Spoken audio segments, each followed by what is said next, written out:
èèyàn mi ṣe rí ọ̀rọ̀ tó wà nílẹ̀ yìí ẹ jẹ́ ká jọ gbájúmọ́ ni ò ká tẹjúmọ́ ká wóore.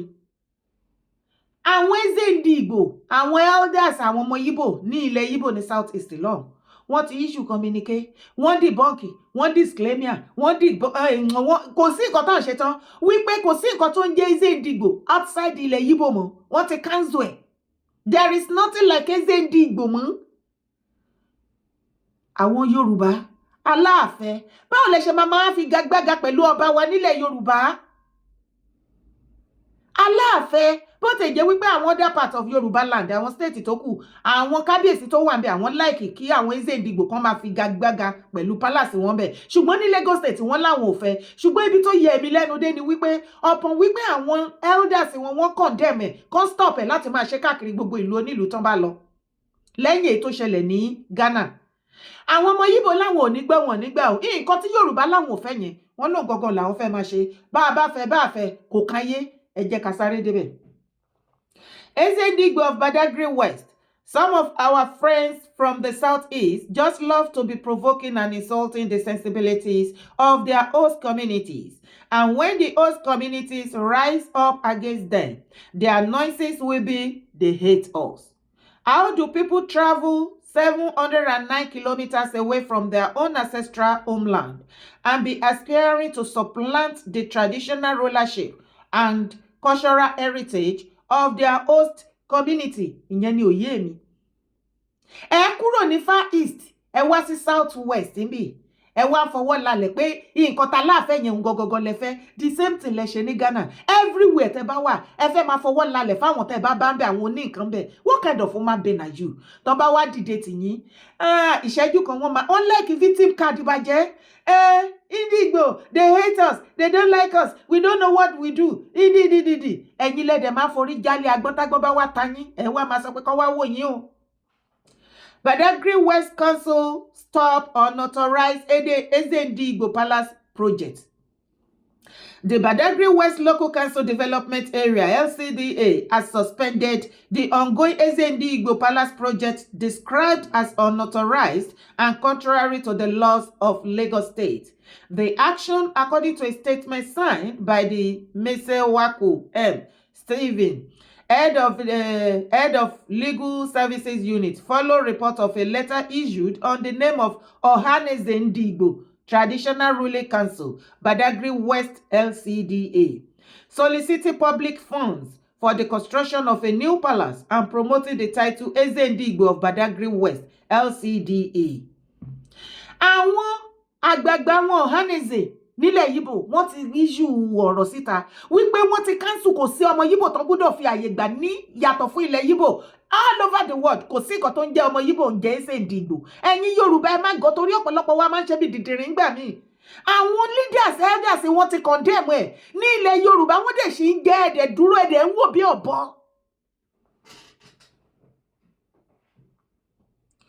The council in the statement said the title Eze Ndigbo is not recognized under the Obas and Chiefs law of Lagos State and therefore holds no legal or traditional standing in the state. Thank you, Lagos State government. You are doing well. Ẹ fi gbé àwọn alábòsí tó kù. Ìgbà tó jẹ́ pé majority àwọn governors tó kù, Ibo níyàwó wọ́n ṣe bí olúndù. Wọ́n ti gé àṣàkẹ́ wọ́n ti di àṣàkẹ́ wọn létí, wọ́n gé lọ. Lagos State sọ pé it's not allowed. Wọ́n gbà Lagos Obas and the chiefs. Wọ́n láwọn ò fẹ́ gbọ́ nǹkan tó ń jẹ́ Eze Ndigbo mọ́ ní Lagos State. Ẹ máa kó lọ sí every other part of Yoruba land. Àwọn yẹn like it. While the council recognizes and appreciates the positive influence of the Igbo community in Badagry West LCDA, it will not allow any act or title that is alien to the laws of Lagos State to take root. The statement read, anything not known to law remains an illegality. It added, yes. Executive Chairman of the Council, Mr. Rauf Ibrahim Kayode Yemaren Rike, was quoted as reaffirming that Badagry West LCDA remains one of the most peaceful and ethnically accommodating councils in Lagos State, adding that such peace is built on respect for the rule of law and constituted authority. We do not oppose having a community leader among the Igbos to coordinate their social administrative affairs. But such leadership must not be styled in a way that contradicts the chieftaincy laws or undermines the authority of recognized royal fathers. The Alapa of Apa Kingdom and the Akeno of Keme Kingdom, Yemare said. According to the council, all activities connected to the unauthorized palace project and the purported Eze Ndigbo title have been ordered to stop immediately. The directive added has been communicated to the Alapa of Apa Kingdom and the Akeno of Keme Kingdom, the Area Commander Nigeria Police Area K Command, and the Divisional Police Office Seme Division. You see? Ṣẹ́yìn náà rí bí wọ́n ṣe ń bá wa po wàhálà lórí ilẹ̀ bàbá wa. Ìjọ́ wo lẹ gbọ́ tọmọ Yíbò kan sọ tó ṣe fídíò ní South East tó ní Yorùbá ni wọ́n lára bẹ́ẹ̀. Yorùbá wà bẹ́ẹ̀ of course. Ìjọ́ wo lẹ gbọ́ lẹ́nu ọmọ Yíbò pé Yorùbá tó ń gbé ní South East they are disturbing us they are frustrating us. Have you ever heard any Igbo person coming out and telling the whole wide world how Yoruba people living in the South East disturbing them, frustrating their life? No, I know my people. A máa fọwọ́ síbi tọ́wọ́ ń gbé. Ẹ wá gbọ́ nǹkan tí Bàbá Tinubu sọ lórí ọ̀rọ̀ àwọn ọmọ Igbo lọ́dún tó ti pẹ́. Ẹ jẹ́ ká gbọ́.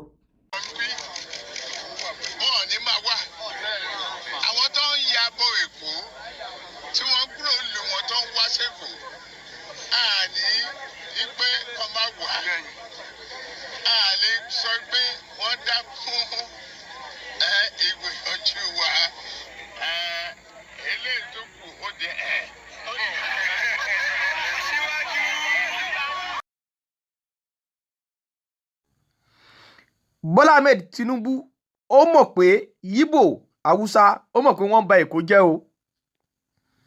Yíbò Haúsá ó mọ̀ pé wọ́n ba Èkó jẹ́ o. Ṣùgbọ́n ẹ gbọ́ interview tí wọ́n ṣe pẹ̀lú bàbá yìí. Ẹ gbọ́ ìgbà tó sọ̀rọ̀ débì kan. Ó rẹ́rìn-ín tí ẹ yé. Ẹ gbọ́ nǹkan tí bàbá wí. Ó ní òun ò sọ pé àwọn Haúsá, Yíbò, Fúlàní a lè lé wọn, ṣùgbọ́n ká fi tó kù ká fi sílẹ̀. Torí nǹkan tó máa ṣe ikùn ẹ̀ ló wà. Ó mọ̀ pé lílọ ló padà lọ. Came up, and all Igbos in Lagos, when all of them travel, you will see that Lagos is always be empty. Yeah. Lagos will always be empty, totally, until all Igbos started returning back to their business premises in Lagos. Yeah. But sometimes I'm asking myself, wondering why our Yoruba brothers are doing this. And I believe there is a lot of Yorubas are educated. When I mean educated, much educated in this country and outside the country. And they have their leaders. Like Oba of Lagos State, Olowo Eko, is my very good friend. Oba Eko is my very good friend. And I've never seen Oba engaging trouble or engaging war with other tribes. So when this fight come up in Lagos Island, I feel so bad that you use a bottle to stab your fellow human being because it's not from your tribe. And when the person you stab bottle retaliate back again, it become war, which is very wrong and very bad. I am now using this privilege and this opportunity to ask my Yoruba leaders, their Obas, their kings, their lawmakers, their governors. I am calling on them to let them address this issue, because we are one. We are one Nigeria. We are intermarried. Yorubas married Igbos. Igbo people, they married Yorubas. So sometimes I'll be asking myself why these people are always envy Igbos, because it is envy. When we came to this Lagos as second-class citizens, Igbos we are not first-class citizens in Yoruba land. Believe it or leave it. We are not first class. They are the owners of the land. Yeah. We came here to establish business and do things good with them. That is why you can't say an Igbo man build a house or build any property or invested in Lagos without buying the properties. They will sell to us, and we will buy and pay, and the Igbos will do follow the normal process, normal procedure. What an Igbo man will do in anywhere he lives, he must follow the due process. Because you can't build in somebody's land without due process. It's not possible. So sometimes I'll be wondering why they fighting Igbos, asking us to go, and we are still one Nigeria, and the Igbos are investors. We invest very well. When we are investing, it will affect everybody. Come to Lagos State today. Go to Mandalas. Mandalas, Igbos have invested a lot of money in Mandalas. Go to Ojalaba International Market. Igbos invested a lot there. Go to Trade Fair. Igbos invested a lot. Go to Idumota, Tejo Osho, Computer Village, just name it in Lagos State. Ladipo Market. But at the same time, these people will always fight us, looking for trouble, looking for one way or the other, asking Igbo to go. Where are we going? Why? I don't know why they always do this. And we have the elders of Yorubas, we have the Obas, we have the leaders, we have the governors, we have people that are representing this country. So as a king, I am a king of Igbo in Nigeria State. I'm not a king of Yoruba. I'm not a king of Yoruba people because I'm not a Yoruba man. And it was my Igbo people brought me out to be their leader. When an Igbo man. A ti gbọ́ nǹkan tí bàbá Tinubu sọ nípa àwọn ọmọ Igbo àtàwọn tó kù. Wọ́n ní èyí tó kù ó di kí ló tún fẹ́ gbọ́? Ó di ibẹ̀ ni kọ́kọ́ o. Ṣé mo wípé nǹkan tí àwọn ọmọ Igbo kì í lè gbà láyé wọn, òun làwọn máa ń fún àwọn ẹnìkejì jẹ. Tó bá wá yá, ìwọ àtèmi tájọ́ ọmọ Yorùbá, kì í mọyì ara wa. Wọ́n máa gbé Yorùbá ẹnu wọn kò, wọ́n láìka ara wọn, wọ́n ṣe kinní kan. Mo ní tí Yorùbá tó bá jẹ́ ìkan lára wa, ọmọ káàárọ̀ oòjíire, tí ò bá tẹ́ lọ́rùn oní oore ọ̀fẹ́ láti yà sí ẹ̀yà mìíràn. Ṣé orí èmi dára?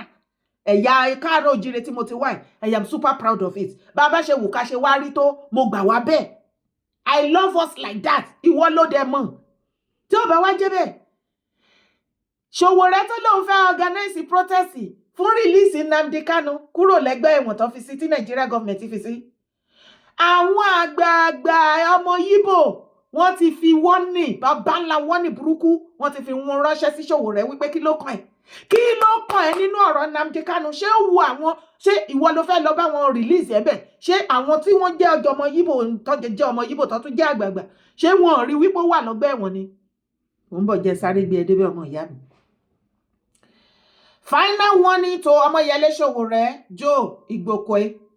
Omoyele Sowore says he's marching to Aso Rock to protest against the detention of the Bosha of Southeast called Nnamdi Kanu. I have told him as a friend to run 440. I have alerted his junior brother, Barrister Allen Sowore, to tell Omoyele to run away from Nnamdi Kanu's matter because the matter is bigger than him. I have advised him as a friend, but he will not listen. Nnamdi Kanu shed thousands of blood in the Southeast in 10 years. Nnamdi Kanu's men turned Southeast into a killing field, a place of anything goes, the land of Patmos, Thomas Hobbes' state of nature, where life is nasty, brutish, and short. Nnamdi Kanu decimated Southeast. The man is senseless, without life, without soul, without faculty, without wisdom, without knowledge, without character, without understanding, etc. So think about Sowore ni wọ́n ní. On to continue. It was a useless business enterprises that moved Igbo nation back by 50 years. We lost respect, honor, integrity, dignity, common sense, and wisdom. Whatever came over our people, I cannot explain. We kept quiet, and idiots and vagabonds ruled the land of the rising sun. We went to sleep, and children led by the empty head called Nnamdi Kanu dragged Igbo nation into a terrible mess that will take us years to clear the Agon stable. Ẹ wá gbọ́ ibi tí wọ́n ti ń fa Sowore létí. Sowore Sowore bí wọ́n yẹ kọ́ síbẹ̀ nìyẹn o. Sowore náà pè lẹ́ẹ̀mẹ́ta. Sowore, Sowore, Sowore. How many times did I call you? Did I call you? 3 times, Abi. Run 440 away from Southeast matter. You know nothing about what Nnamdi Kanu did in Southeast in 10 years in the name of a totally useless and senseless Biafra project. Blood was shed. Blood was shed. I am a victim. Go to Newi and see my home. Go and speak to people before you join this senseless mission. Go and do due diligence in the Southeast before you put your mouth in the matter. The road leads to nowhere. I have done my duty. If you are from Southwest, South-South, North-South, Northeast, Northwest, ignore Kanu and the reckless interloper called Sowore. This Aluta Continual adventure is no longer relevant. It is kindergarten, a no-brainer, childish, senseless. Ojú Sowore padà bọ̀. Wọ́n padà bójú Sowore jẹ́. Wọ́n ní Sowore brother mi. Àwọn ọmọ Yíbò láwọn ò ní ìdí ìrànlọ́wọ́ ẹ̀ lórí ọ̀rọ̀ Nnamdi Kanu. Wọ́n ní brother àwọn ní àrà tó bá wù wọ́n ni wọ́n máa fi dá. As a matter of fact, tó bá gbọ́ gbogbo àlàyé tí wọ́n ṣe ń sìn nínú bí. Àwọn gan-an ni wọ́n jẹ́ kí federal government kí wọ́n fi Nnamdi Kanu sílẹ̀ o. Bí Nnamdi Kanu ṣe wà ní ọgbà ẹ̀wọ̀n títí di wákàtí àti ọ̀wọ̀ ìtàn gbé lọ sí kóòtù lẹ́ni gbé lọ kóòtù lọ́la gbé lọ kóòtù lẹ́ni gbé lọ kóòtù lọ́la ó sì kí wọ́n gbé lọ hospital àwọn èèyàn gbúdọ̀ gbé lọ sí hospital àṣẹ àwọn àgbààgbà ọmọ Yíbò àṣẹ àwọn ni. It is very, very glaring and very clear to everybody now that the leaders of the Igbos in Igbo land are the one behind Nnamdi Kanu's case. They do not want his release because of how he has, for what he has done in the Southeast over Biafra or no Biafra. We all knew the whole scenario. Will affect gbàgbé ńbẹ̀ ṣé sit at home every 7 days, every Monday ni. Lóòótọ́ ni wọ́n ń pè fún Biafra nation. Ó dẹ̀ pa gbogbo àwọn èèyàn tó ló fẹ́ gba Biafra fún àwọn gan ló ń pa. All in the name of òun attack government. Government wà ní Abuja, ìwọ ń pa àwọn èèyàn ní Southeast. Ó jẹ́ kó lóko, ó jẹ́ kó lódò lọ sódò. You see? Èèyàn máa fọpọlọ ṣe ìkànnì mi ò condemn ẹ o. Mi ò condemn ẹ o. Àwọn ọmọ Yíbò ti sánsìn ìwọ ọmọ Yorùbá alábòsí dára kò síbi tó gbà kan lórí ọ̀rọ̀ Nnamdi Kanu. Will you shut up your mouth? Ṣé àwọn ọmọ Yíbò kì í sọ̀rọ̀ nípa Yorùbá ni ṣé wọ́n sọ̀rọ̀ nípa Ìgbòho ni? Kí ló dé tí mi lè sọ? Anything tí mo bá ti rí lórí social media I will talk about it. Tó bá fẹ́ kú ni kó kú. Ọmọ Yíbò láwọn ò rán anybody níṣẹ́ kẹ́ ẹ bá wọn campaign fún release Nnamdi Kanu. As a matter of fact, the Igbo people love the way Kanu Nnamdi is behind the bar. Behind the bar or in the prison. Igbo people love Kanu Nnamdi as he is now. Ó dẹ̀ pọ́n ní peace of mind. Ó dẹ̀ pé minister yẹn náà wà ní Finland everywhere to make mention. Ọ̀rọ̀ ti wá dójú ẹ̀. Ṣé ti wá rí wípé ọmọ Yorùbá babalajẹ́. Greatest Yorùbá race. Greatest Yorùbá race. Great o. Ṣé ti rí wípé ẹnu wa kò a nífẹ̀ẹ́ ara wa. Ó kàn fẹ́ jọ bẹ́ẹ̀ ni pé a nífẹ̀ẹ́ ara wa. A nífẹ̀ẹ́ ara wa. Gbogbo wa la dúró tán. Ta dúró ti bàbá wa Adéyẹmọ Ìgbòho a dẹ̀ ṣì ń dúró títí dìsìn títí láíláí la dẹ̀ máa wà pẹ̀lú ẹ̀. Má gbàgbé láti bá mi pín fídíò yìí. Má sì gbàgbé láti bá mi drop comment ẹ̀. Bá mi share. As you do so, God will continue to share every problem of your life and solve it. God will not let you labor in vain. Ọlọ́run á gbé ẹ lọ́wọ́ sókè. God will crown all your effort with success. Support my brand. I need your support. Help me support my brand by doing what? Drop your comment.